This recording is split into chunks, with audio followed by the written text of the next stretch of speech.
Mbote bandeko, mbote, bisika nyonso tozwami, merci beaucoup pour l'attention na bino o boza ko porter na chaîne na biso, ndeko pe oyo tombé pour la première fois na chaîne na biso, te remercie déjà d'avance, au s'abonner, au liker émission na biso et ko sala biso bien pe otika petit commentaire na yo pour na ko kopesa biso mwa idée ou bien koévaluer biso komeka mpe kopesa suggestion na yo ekosala biso malamu et en plus likambo oyo tolingi tosolola na émission oyo en tout cas toza mpenza besoin ya baréaction na bino na bacommentaire bato boza bosala médecine to bato boyebi mpenza mwa biologie malamu mpo biso nyonso biologie na classe totangaki yango kaka mwa likolo mais eza mpenza na bato batanga mpenza biologie alors bino mpenza boza mieux placé to bandeko basali bamédecine oyo basala bascience infirmière to mpe kaka na connaissance générale culture générale baoyo mpenza baza bien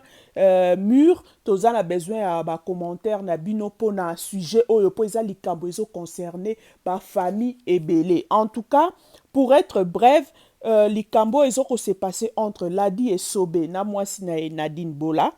couple, en tout cas bazaki en couple. Et pour l'instant, ils ne sont plus ensemble. Ça fait 2 ans. Bah, c'est séparé. Bah, oh, bah, l'ingba yoka histoire ango plus moulaï en détail. Bah, ke na chaîne ya de Panama. Boko kuta ango kuna en long et en large. C'est là-bas que, bah, expliquer penza likambango très bien. Donc, biso tozo résumé kaka un tout petit peu. Alors, pour l'instant, bah, c'est séparé, bah, raison na bango couple boyebi so que si ça ne fonctionne pas, mutu na mutu azwi nzela na ye eza ngo pe ezaka nango pe idée ya mabe te hein, si ça ne marche pas en tout cas, chacun prend son lit et marche. Donc pour dire que bango mibale pour l'instant baza séparés. Alors ça ne marchait pas, ça ne collait pas. Pour un petit rappel, tous les deux bazaki mariés officiellement te, bazaki en concubinage et otobenga na lingala yakato vanda bon na ebité na niveau famille peut-être bah c'est limité na après d'autres pour il paraît à senga déjà liste à libala donc libala nano esala makati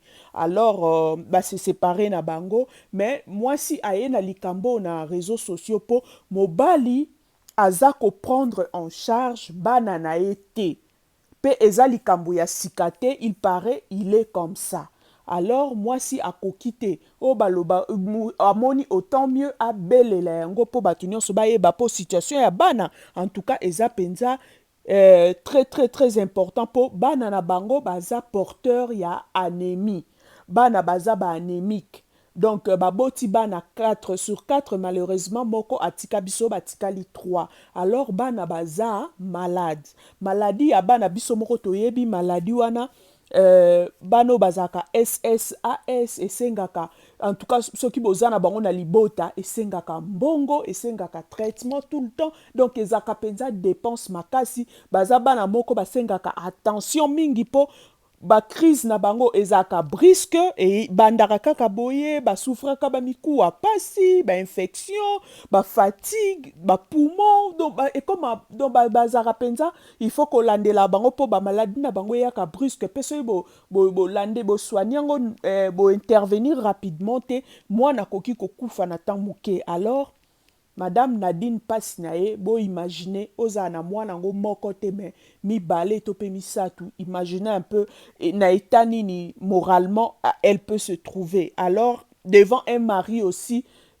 peut-être toko qualifié, o aza kwa abandonner bana na ye to lo bakara bongo po, so ki aza ko prendre traitement na bango en charge te po to pe bien-être na bango aza ko landelango te eza passe. Pourquoi na ebandeli na lobaki bandeko oh baza un peu plus informé to plus avancé dans la matière ba oh batanga peut-être biologie ba koki ko intervenir na ba commentaire pour na ko éclairer biso likambo parce que naebi en tout cas bato bazali porteur ya nini ya ba jeune oyo eza ke à la base ya SS to ya AS oyo ezalaka ekoki kozala transmis donc bref problème ya ndeko na biso Ladi Esobe to pe mama na biso Nadine eza ke bango mibale baza porteur ya ba jeune oyo ya drépanocytose bango mibale baza na yango esali ke babota bana bazala ss. Alors eza situation moko oyo ngai ndeko yo pe ozo kanga eza ba situation oyo ekoki kozala éviter to pe nayebi te soki ezalaki manque ya information, nayebi te soki bayebaki na kodetecte yango te na ebandeli na yango, bango mibale baparent bayebaki baeta na bango te to pe basolola yango te to pe ntango ka wana bakango ebandaki peut-être na mwana ya liboso to pe na mwana ya mibale, on ne sait pas à quel moment bamédecin badiagnostikaki yango. Donc pour dire que ezalaki situation moko bakokaki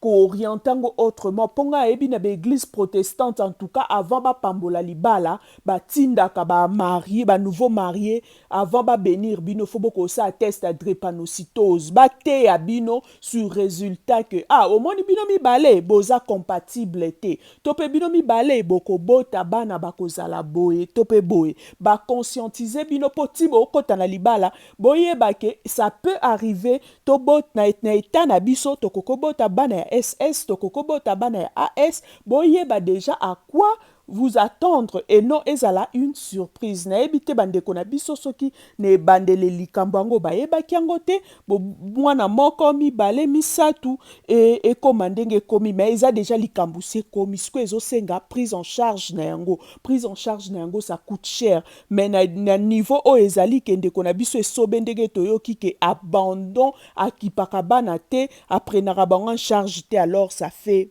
mal. Pour selon dire balobi azaka ipare maboko makasi aza avare. Ça fait mal. Pour na état o eseng maladie abana o ezosenga soutien. Soutien wana ezosenga ba dépense mbongo foko bima ezosenga bana fo ba lia bien po makila ya mwana pepo ezala bien na nzoto fo mwana lia bien, donc ya situation moko pendeza pasi makasi vraiment. Pour l'instant, oyo tokoki ko conseiller bino bon. Comme les deux familles s'est décidé se réunir le lundi pour parler de ça, essayer de trouver une solution. Moi, je pense aussi, à part solution côté famille, kende pe na devant justice pour déjà eza bomo ya bana vie ya bana eza en jeu bana oyo nzoto na bango esengaka suivi ezala makasi, en tout cas liboko moko okokoka te na dini na biso, donc ezo senga bokende devant tribunal po ba garantir yo de façon que tribunal ekatela ladi esobe mbongo chaque mois pona kolia ya bana pona kolata na bango pona vivre na bango. Après cela a signé pe prise en charge na bango que quand ils sont malades il doit prendre en charge la santé de ses enfants. Donc moi je pense que kozala bien bosuka kaka na famille te. Moi je souhaite bokende na justice po bakatela e afutaka bana mbongo po na ba vivre pe ba survivre.